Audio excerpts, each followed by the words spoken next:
Tov Boker Tov Beshem Hashem, Naaseh Venatzliach en ce mardi 9 du mois de novembre et He, nous sommes le 5 du mois de Kislev, L'Chaim Tovim Ul Shalom. Bezrat Hashem Ishtabach Vitale Shmolat Shel HaKadosh Baruch Hu connaît le mérite de toujours parler de sa Torah. Ubahem Nege Yamam Balayla. Il faut toujours parler d'Hashem, de sa Torah, de ses mitzvot, le jour et la nuit. On a aujourd'hui, donc pour ce soir,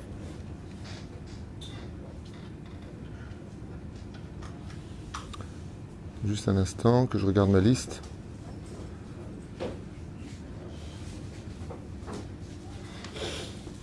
Voilà. Bezrat Hashem, afin que le shiur soit mis avec l'aide d'Hashem sur les réseaux sociaux d'ici ce soir, puisque ce soir ce sera un shiur acheté par Rivka Rosenfeld pour l'anniversaire de son fils Raphaël. Il y a marqué ici un grand Mazel Tov pour la réalisation, toutes ses réalisations, la réussite, la reconnaissance de ses projets professionnels et scientifiques, santé, joie. Bezrat Hashem Torom Zot Maasim Tovim jusqu'à 120 ans, avec la venue du Melech HaMashiach, Refoua Shlema, ainsi que pour tous les malades d'Israël. Yom Houledet Sameach Tzadik Raphaël, sois content d'avoir une maman. Rivka Yekara, qui pense à toi pour t'acheter un shiur Torah, que le mérite de cette étude te vienne en aide sur tous tes chemins. Amen ve Amen. Refoua Shlema Kol Chole Israël, toute notre liste. Et l'Unishmat Kol Mettez Israël, toute notre liste, parce qu'on commence tout de suite. On n'a pas beaucoup de temps par rapport au programme que j'ai, moi par contre, sur la tête. La reine, on commencera par parler d'un shiur Moussar, un grand Moussar Bezrat Hashem, pour nous tous, qui vaut vraiment le coup d'être entendu et d'être partagé. C'est la réception du mal. Vous savez qu'on parle souvent de faire le bien, mais on ne se rend pas compte que de faire du mal, c'est une chose, mais il y a pire que de faire le mal, c'est d'accepter le mal. C'est-à-dire que, comme Passak aussi, le Rav Israël Miradin, le Chafetz Chaim, dans 3 cas, celui qui dit du Lachon Hara, celui qui reçoit le Lachon Hara et celui qui l'a provoqué. Qui est le plus puni des 3? Bonne réponse, Meir. Celui qui reçoit du Lachon Hara, c'est-à-dire celui qui reçoit le mal, est plus puni que celui qui a fait le mal. Waouh! C'est un truc de fou. Pourquoi? C'est pas logique. Celui qui fait du mal, c'est lui qui devrait être puni. C'est logique, parce qu'il acquiesce ce que l'autre est en train de dire. Et alors? Donc il acquiesce ce que l'autre est en train de dire, et alors?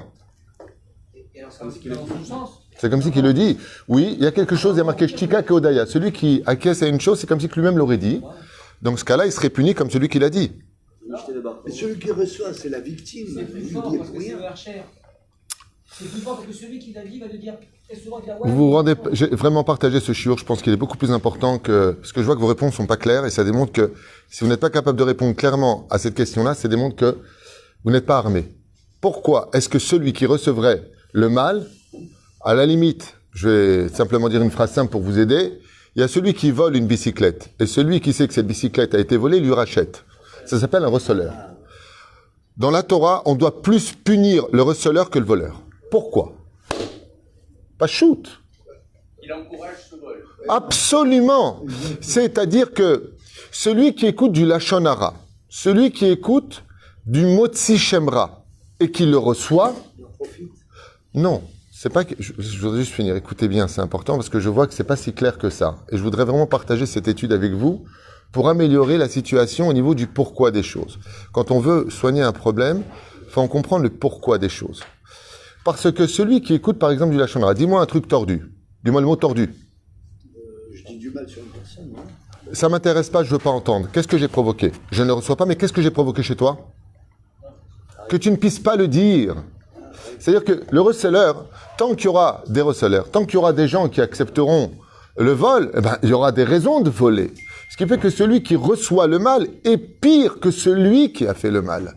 Parce que non seulement, Shtika Keodaya, comme tu l'as très bien expliqué, Yoel, non seulement il accepte une situation qui est inacceptable, mais en plus de cela, il est Messaïe Abe Avera. Il aide l'autre à faire la Avera. Ça veut dire qu'il est receveur. Et d'ailleurs, les gens le savent, quand ils ont toujours des choses à déblatérer, ils ont cette particularité de savoir chez qui le dire. Et maintenant, il y a une pathologie très profonde dans ce fait de recevoir le mal chez les gens. Dans la Kabbale, dans l'étude approfondie dite ésotérique de l'étude de la Torah, il y a quelque chose de terrible à entendre. Et cette situation-là, j'aimerais la partager avec vous. Prenons le cas le plus connu de tous. Vous savez qu'aujourd'hui, je suis devenu un petit peu la tête de turc de quelques personnes sur les réseaux sociaux qui prennent sorti de son contexte une phrase que je dis pour en faire un grand badaboum. Et bien entendu, certaines personnes vont se ravir, se régaler d'insulter la personne que je suis par exemple, ou vous, par rapport au fait qu'il y a un truc qui va pas, on ne travaille pas avec lui, celui-là il paye pas, celui-là il est ceci, celui-là il est cela, et on reçoit, pas on le reçoit, presque à l'intérieur on tape dans le cœur, et alors qu'en réalité on peut être de très très bonnes personnes.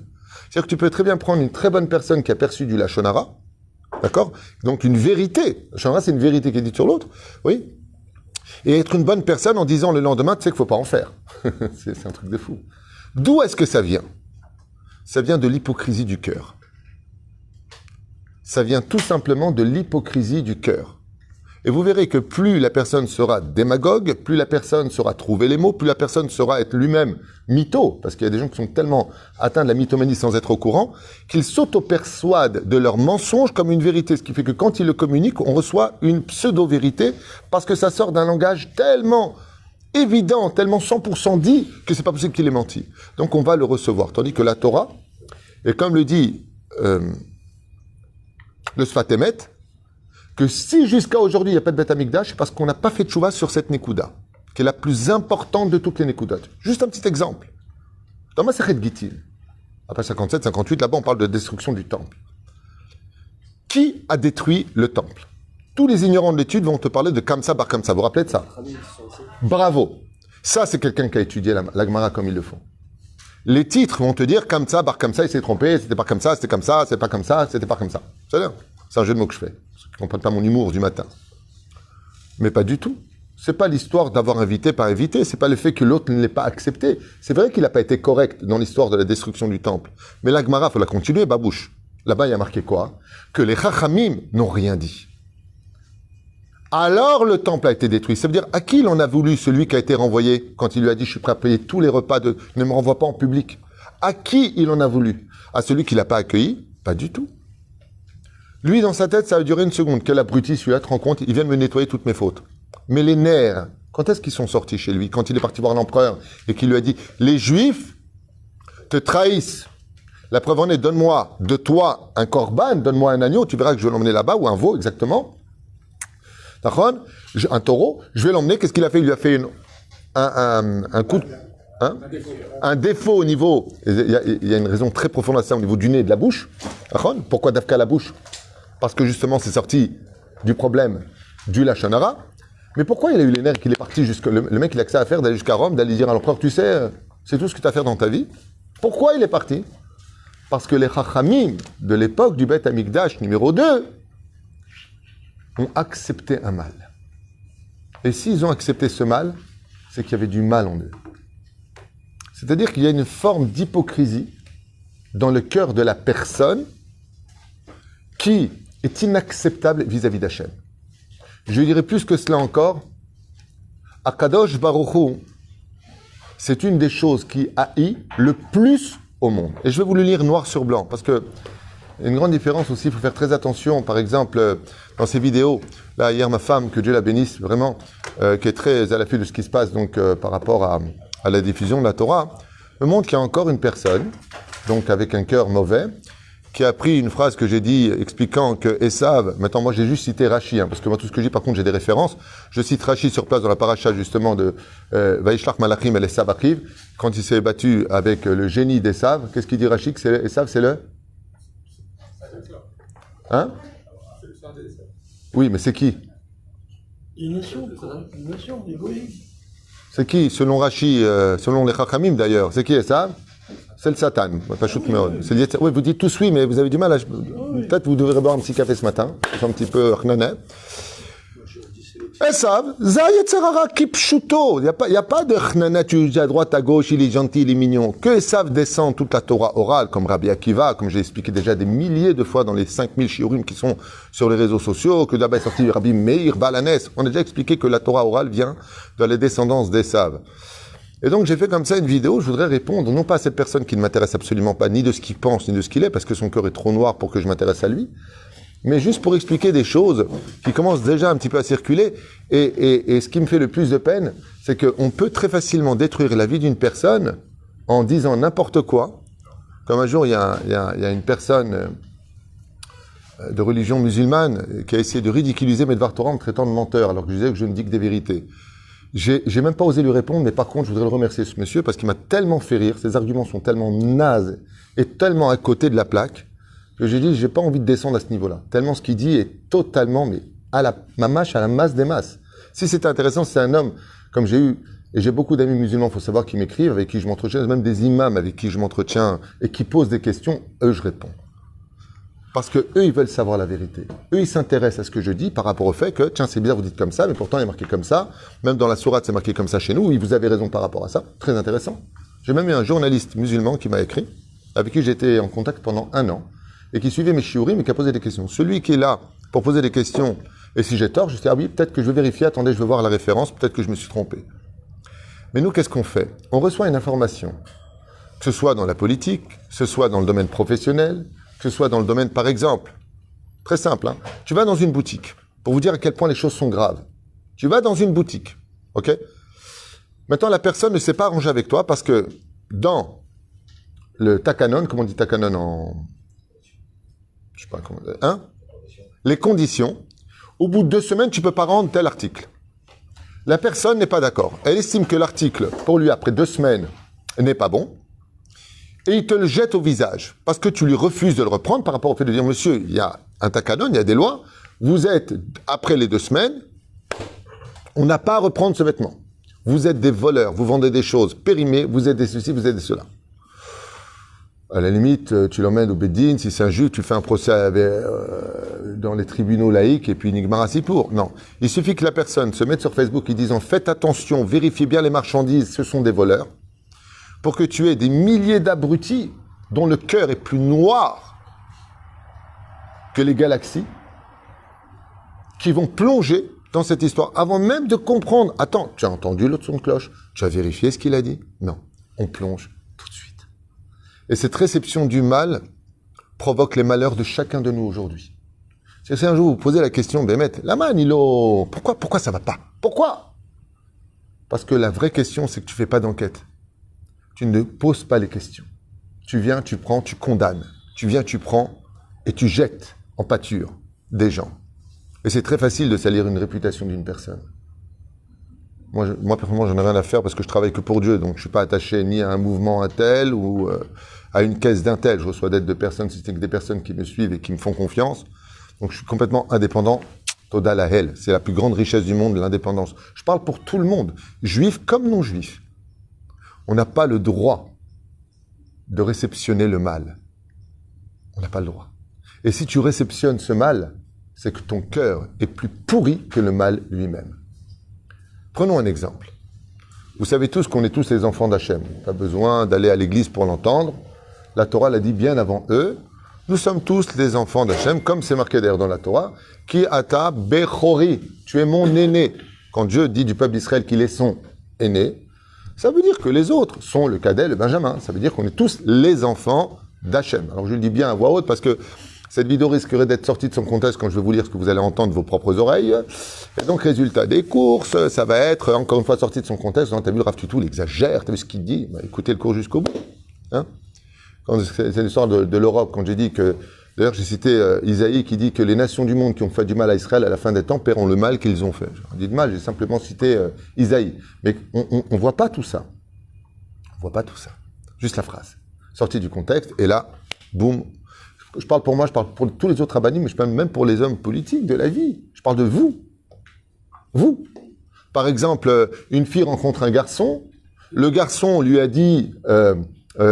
viens, on va dans la chambre, la fille va se préserver en lui disant, non, ça ne m'intéresse pas, Chas Veshom, je comprends pas, t'es un peu religieux, t'es pas religieux, tu m'as dit que t'aimais la Torah. Le mec, il est frustré parce qu'elle a refusé, il marche sur le... Ouais, c'est une prostituée. Cette personne-là n'a plus de Olam Haba, vous savez ça. Vous savez, quand tu te vends sur les réseaux sociaux, cette personne-là qui a écrit ça en salissant le nom de la personne, en lo tchouva, il peut pas faire tchouva. Comme ça dit le Ben Ishraï, pas David Twitou, qui dit que maintenant que c'est parti dans on ne sait plus où, c'est pas récupérable. Mais est-ce qu'il y a une personne qui va prendre le téléphone de ton compte, ce qu'il a écrit sur toi, tu peux m'expliquer ce qui s'est passé, ma Karakol Besséder? Quoi ça sert qu'il puisse répondre à cette réponse si les réseaux, comme vous dites, c'est parti? Le problème, c'est pas celui qui l'a écrit. Celui qui l'a écrit, c'est quelqu'un au cœur noir. Oui. Mais il y a plus noir que lui, il y a plus mauvais que lui, il y a plus pourri que lui. Ce sont les gens qui vont le lire sur l'écran et qui vont dire, « Te rends compte, celle-là ?» Ces gens-là sont ceux qui détruisent le temple toute la journée. Comme le dit la Gemara et pas d'habitude, où toute génération, le temple n'est pas reconstruit, c'est comme si que cette génération l'avait détruit. Mais la reine, j'aimerais vous lire quelque chose. Regardez ce qu'on a lu. Alors, ce personnage que je ne connais pas et qui ne m'intéresse pas plus que cela, je le dis à voix haute, hein, j'ai pas de problème avec ça. À propos de ce que j'ai dit, j'ai expliqué que Esav, c'est le Satan. C'est marqué dans Chesed l'Abraham, c'est marqué en allusion dans Rashi, c'est marqué dans la Gemara, c'est marqué dans le Zohar. C'est pas celui qui étudie la Torah, enfin, qui s'assoit sérieusement qui étudie la Torah, c'est ce qu'il dit. Ça veut dire quoi? Ça veut dire qu'il y a dans Esav des particules il y a une mahloquette à savoir est-ce qu'elles étaient dans ses mochines ou est-ce qu'elles étaient dans ses yeux. Il y a une mahloquette. Qu'est-ce qui a roulé dans Marat Marpella dans le tombeau? Il y en a qui disent que c'est Hushim Ben Dan, il y en a qui disent que c'est Yehuda lui-même. Il y a des mahloquettes. Et il y en a qui disent qu'il lui a donné un coup de masse, sa nuque s'est déconnectée du corps, sa tête a roulé là-bas. Il y en a qui disent que non. Quand il lui a donné un coup, ce sont ses yeux qui ont roulé là-bas. Le Harizal, dans le Shara Gilgulim, et d'autres commentateurs qui connaissent les secrets de la Torah, expliquent que chez Esav était non pas réincarné, mais était prisonnier. Il faut savoir étudier la Torah et comprendre les mots. Prisonnier, les Nitzotzot, des Tanaïm et d'autres personnages très importants. Très important. Alors, qu'est-ce que fait dans cette vidéo qui est très comique? C'est qu'il montre juste une phrase de ma vidéo que j'ai beaucoup aimée, où je disais que Esav, c'est le Satan. Et après, il prend un autre enseignant dont je ne veux même pas prononcer le nom, et qui, lui, par contre, déblatère des choses où j'aimerais bien qu'il m'envoie les références. Parce qu'il n'y a aucune référence à ce qu'il dit. Aucune. C'est une avermina personnelle, c'est une compréhension personnelle, même si ce qu'il dit est basé sur le roi David, en disant que Esav, c'est le roi David. Hashem Ishmor Virachem. D'abord, c'est marqué nulle part. Et David n'a rien à voir, David Amelech n'a rien à voir avec Esav. Il vient du côté de la tribu de Yehuda, dans le cas où il y a peut-être des retardataires au niveau de l'étude, et de Ruth à Moavia. Je rappelle que Moav est bien né avant la naissance Bichlal de Esav. Du côté du père, il vient uniquement de la tribu de Yehuda, et au niveau de la mère, il vient de Moav. Donc Ruth à Moavia, son arrière-grand-mère, le mettra au monde. Il n'y a aucun rapport entre l'un et l'autre. Seulement, effectivement, comme je l'ai déjà enseigné il y a 8 ans et 25 ans yeshiva en arrière sur Rabbi Avraham Azoulay, entre autres, qui est une très très grande référence dans ce domaine, sur le secret de la Torah, effectivement, tu te rappelles de cette étude qu'on a fait il y a 8 ans ici? Il a fait Avraham. Tu te rappelles ce qu'on avait expliqué? Qu'est-ce qui s'est passé? Il y a 8 ans en arrière. Exactement. C'est tout simplement que, comme le dit le Midrash Shmoel, à propos de Shmuel Aleph, donc quand vient le prophète Samuel pour chercher le roi David, et qu'il voit le roi David, étant donné qu'il avait le profil extérieur Admoni, ça veut dire quoi Admoni? C'est-à-dire il était roux, en d'autres termes, rouge, si vous préférez, comme Esav, il a vu des signes de Esav en lui. Ça veut pas dire que c'est la réincarnation d'Esav? Bichlal. Mamash Bichlal.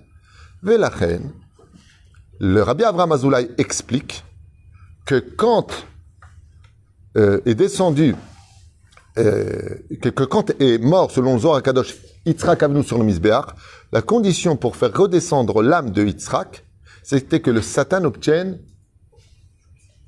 une faveur. Quelle fut cette faveur?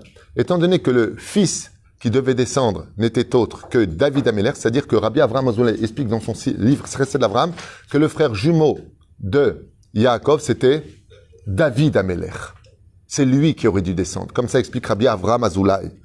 Et donc, comme il a fait Triat Ametim, comme c'est marqué, Reach Benik et Reach, comment c'est marqué? Reach Benik et Reach, je ne me rappelle plus, que comme la phrase en hébreu, je ne l'ai pas maintenant de tête parce que j'étais déjà sur autre chose. Eh bien, Chazal disent qu'il est parti se faire soigner dans le monde d'en haut, comme l'explique le Ben Ishraï, entre autres. La référence, je vous les donne dans Drashot Ben Ishraï, si vous voulez.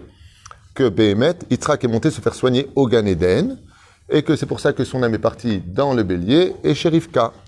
Si on veut les références, je vous les donne les unes après les autres. Résultat, qu'est-ce qu'a dit le Satan? Tu peux pas renvoyer Yitzhak, si tu le fais Triat Ametim, En Beaya. À la condition où tu retires David Amelech et tu le mets plus loin dans l'histoire, et que c'est moi qui descends. Donc si le Satan, selon Rabbi Avraham Azoulay, descend, qui était Esav? Le Satan. Et lui, il explique noir sur blanc dans son livre Chesed l'Avraham, noir sur blanc. Qui Esav hu a Satan. Kouda.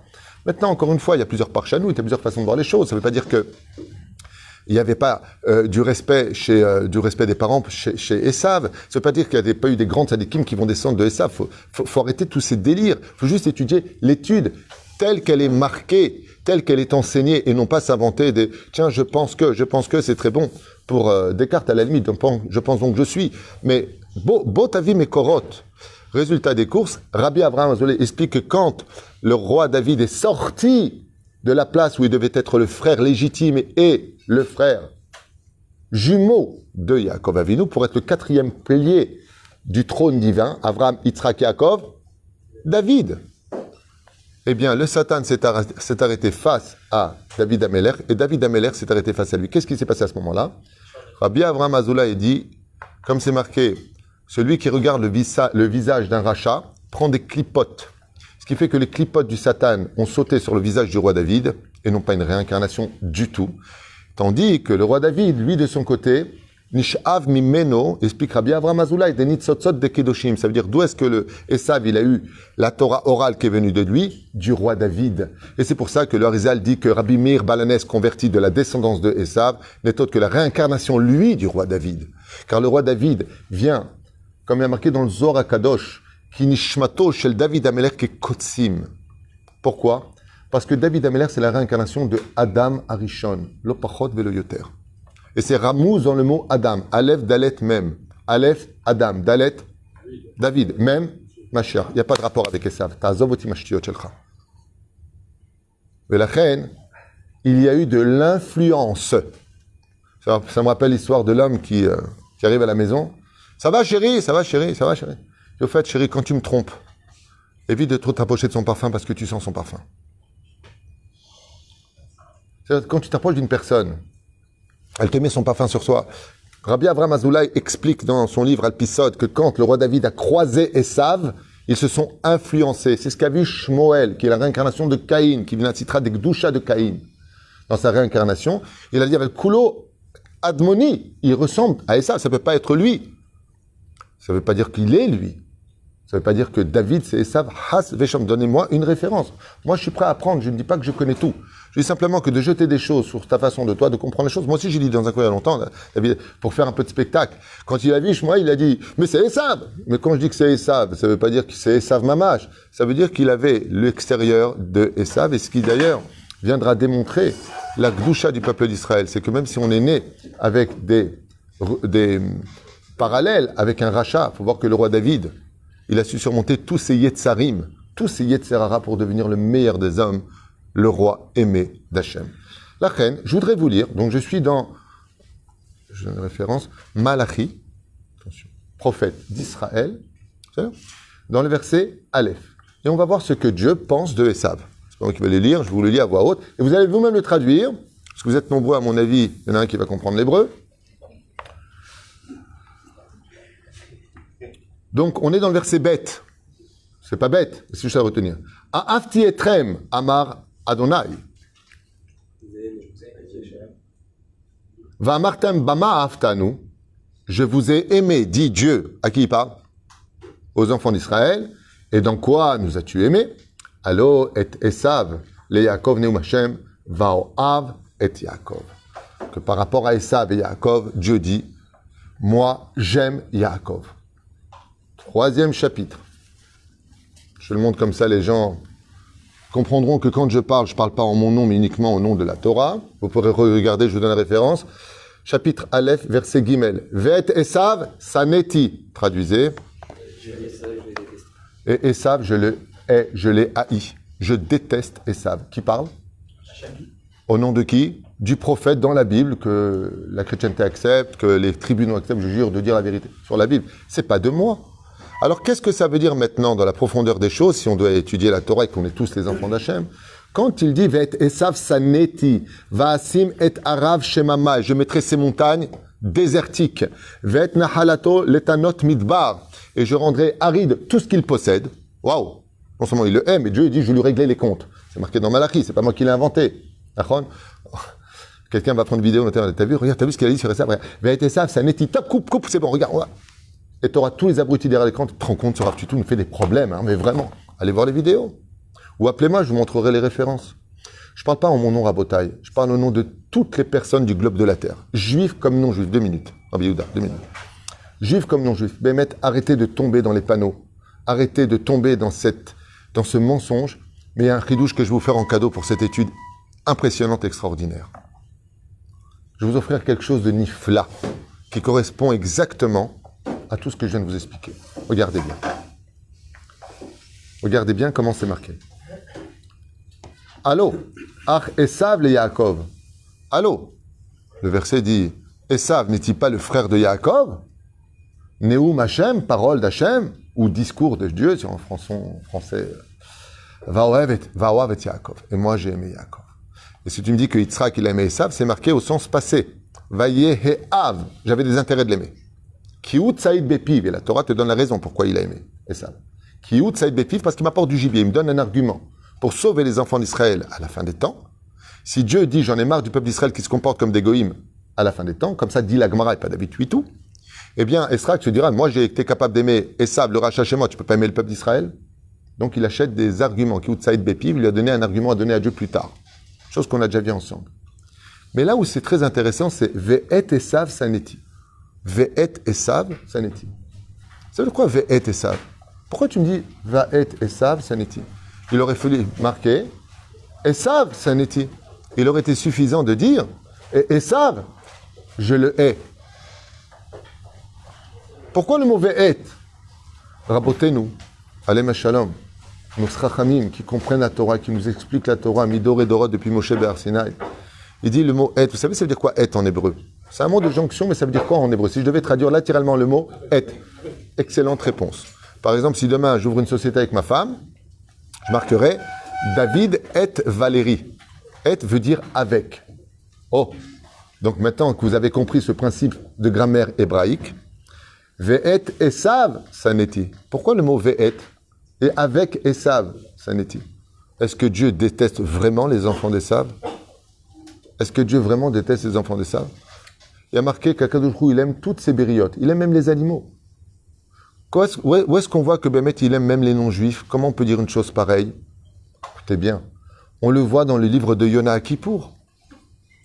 Puisque Dieu, il dit à Yona, tu n'as pas pitié de 120 000 habitants d'une ville? C'est toi qui les as... Pourquoi il va annoncer à Avram pour Sodome et Gomorrhe qui faisait du mal? Parce que Dieu, il n'a pas d'intérêt de voir celui qu'il aime mourir. Dieu aime les juifs comme les non-juifs. Alors pourquoi tu dis que tu le hais? Tu me rends chèvre.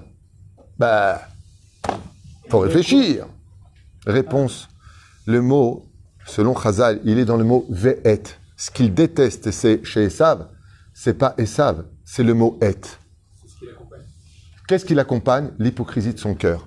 Il se montre l'ami d'Hachem, il se montre l'ami des Juifs, alors qu'il lui fait du mal derrière.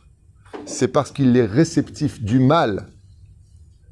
C'est-à-dire que les Chachamim nous expliquent, il y a 2000 ans en arrière, pas aujourd'hui, que la problématique de Esav, c'est son côté empathie vitrine et sa haine intérieure. Sonim otanu. Et ça, Rabbi Shimon Bar Yochai a osé le dire. Esav sonnait les Yaakov. Esav nous hait, mais il nous tend la patte. Shalom Alecha. Comme le dit, quel est le symbole de l'animal qui représente Esav dans le judaïsme? Le porc. Et qu'est-ce que fait le porc?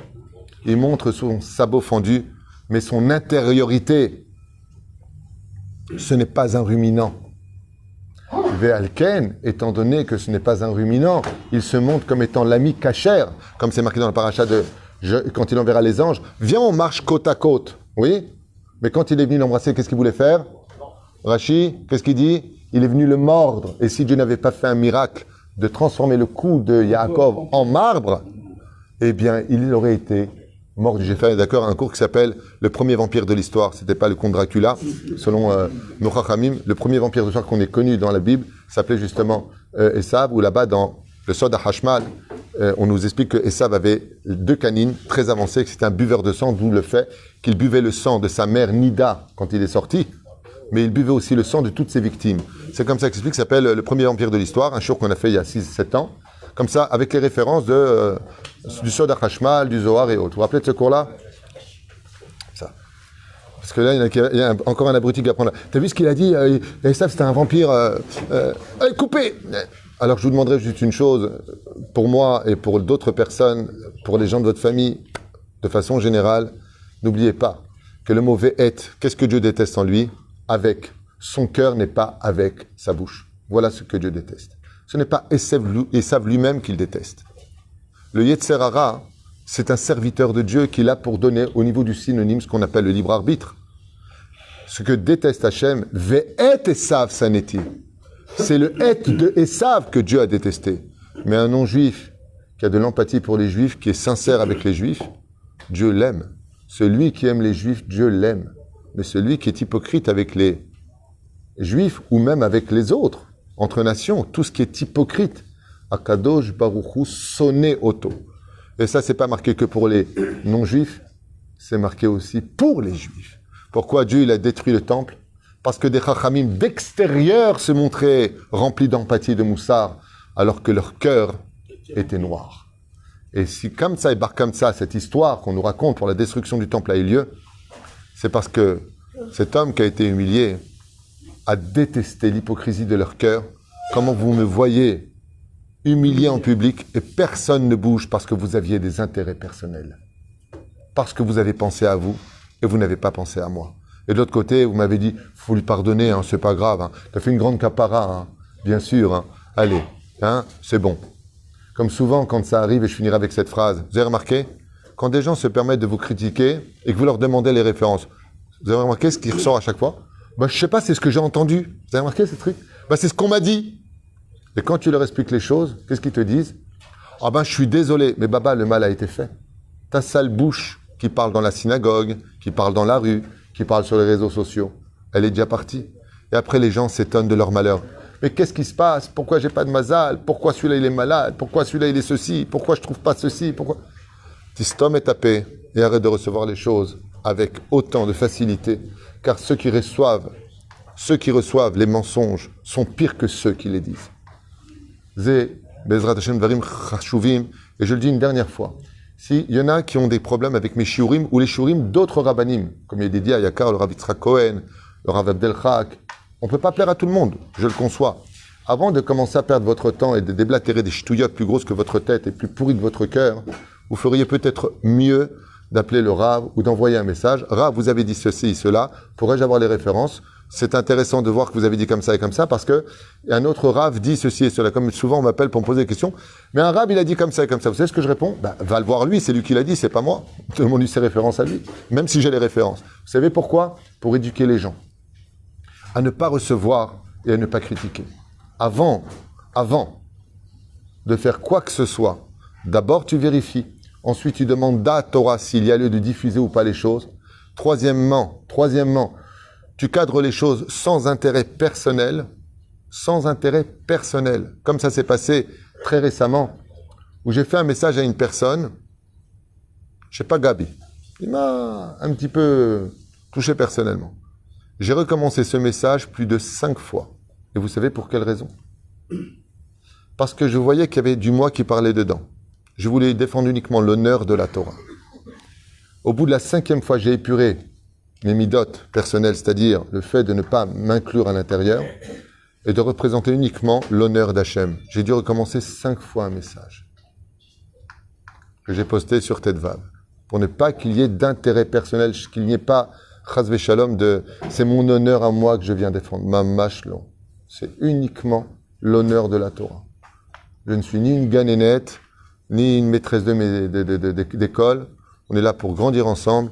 Et pour ça que je vous demande de faire très attention à une grande teshuva pour ce shiur qui devrait être le plus partagé de tous mes shiurim, le plus possible, d'arrêter d'être des récepteurs, des receleurs du mal. Celui qui reçoit le mal est pire que celui qui l'a inventé. C'est lequel est tchouva gdola me'od et yeshuot, parce que comme le temple a été détruit à cause de cette haine gratuite, quel intérêt pour toi de recevoir ce mal? Il ne sera reconstruit que par l'amour gratuit. Heureux celui qui trouvera du mérite aux uns et aux autres. Et des fois, quand on s'entend pas, eh bien, chacun chez soi, mais sans critique pour autant. Meskel yeshuot venechamot, ahava ve'arva, shalom ve'reut, yom uledet sameach tzadik. Et j'espère que tu feras partie de ces grands tzadikim qui ne verront que le bien et ne recevront jamais le mal, voire même sur le seuil de leur porte. Kol Tuv Velitraot. Ken? Justement, en parlant de Esav, Oui. vous dites que la haine, enfin, Dieu l'aime pas. D'accord, c'est clair, mais on voit la bénédiction que Esav, il a toujours vécu. Quoi. C'est marqué, d'accord. Toujours... Si vous étiez venu Shabbat, on a répondu à cette question. Il lui dira, Bezrat Hashem, que tu as un beau terrain rempli d'abondance et ceci et cela. C'est marqué, c'est Yitzhak qui le bénit, à Otachat. Et pourquoi tout cela? Parce que comme de lui devait venir, Bezrat Hashem, la Torah orale, il fallait bien qu'il ait où les faire grandir. Et c'est pour ça qu'il a eu cette bénédiction. Voilà. Jusqu'à nos jours, jusqu'à la Géoula finale, où on verra la vérité jaillir pour toute l'humanité. Il n'y aura qu'une seule vérité sur terre, un seul Dieu pour toute l'humanité, et qu'une seule Torah pour nous guider.